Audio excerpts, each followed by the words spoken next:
You might succeed with whatever it is that you are delaying finishing, but the key point is that you'll never know unless you have the courage to keep going and get it out there. Jan Yager. Jan Yager's How to Finish Everything You Start is a practical guide for anyone who struggles to see things through to the end. The book isn't just about tackling projects, it dives deep into the psychology of why we abandon things halfway, from business ventures to creative hobbies. Yager encourages us to identify our habits, be mindful of our distractions, and tap into strategies that keep us focused. Yager starts by defining the difference between starters and finishers. Many of us are natural starters, drawn to the excitement of new ideas and beginnings.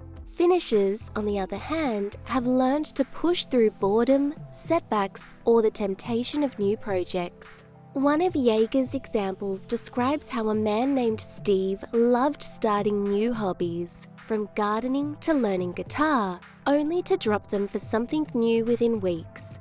Steve's story, which might sound familiar, reflects our cultural love for novelty but exposes a core issue. While starting can be exciting, finishing requires commitment and grit.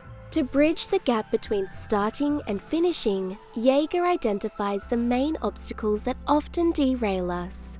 She explains that these obstacles can be internal, like self-doubt or perfectionism, or external, such as unsupportive environments or lack of resources.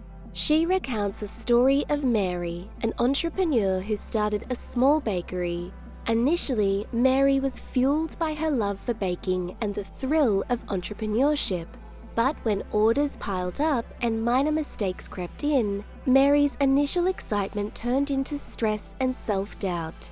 Yager uses Mary's story to show that the first step to finishing is to confront these obstacles head-on instead of allowing them to overwhelm us.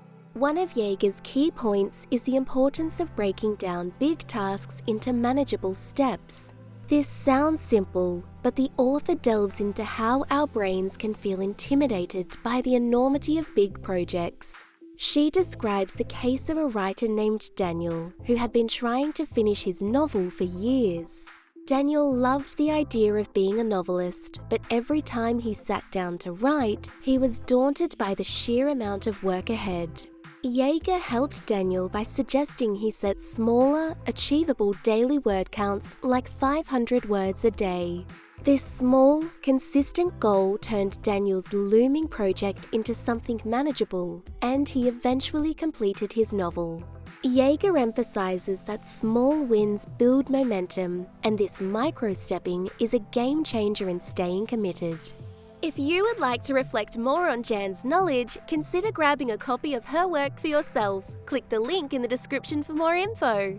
Yager also examines the role of accountability in finishing projects. Many of us find it easier to keep promises to others than to ourselves.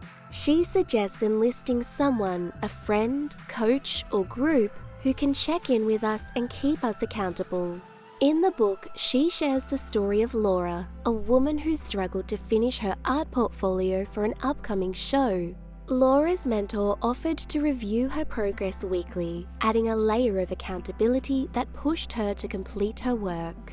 For those without a mentor, Yager suggests joining or creating accountability groups that can motivate each other to stay on track. The book also touches on the importance of reward systems. Yager notes that finishing isn't just about discipline, it's about making the journey enjoyable.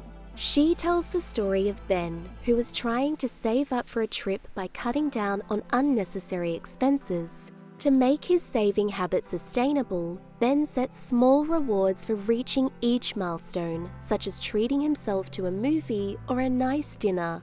This system kept Ben motivated and made the process feel rewarding instead of restrictive.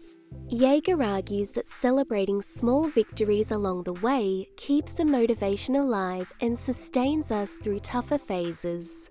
One particularly insightful part of the book addresses the fear of failure as a barrier to finishing. Yager explains that we sometimes abandon projects not because they're difficult, but because we're scared they won't meet our standards. She shares the story of Lisa, an artist who shelved a nearly complete painting due to her fear of criticism. For months, Lisa avoided finishing it, feeling it wouldn't be perfect. Yager counseled her to adopt a mindset shift. Rather than striving for unattainable perfection, aim for good enough. Lisa's story highlights a common pitfall. We hesitate to finish because we're worried about judgment, but finishing with imperfections is often better than not finishing at all. In closing, Yager reinforces the power of finishing as a habit that builds resilience and confidence. She urges readers to keep a done list alongside their to-do list. Every small accomplishment recorded reminds us that we're capable of following through, even on tough days. This habit strengthens our belief in ourselves and our capacity to achieve larger goals over time. How to finish everything you start is more than a manual, it's a mindset shift. Yager's stories and examples remind us that finishing isn't about perfection or talent. It's about persistence, breaking tasks into small steps, and celebrating every milestone.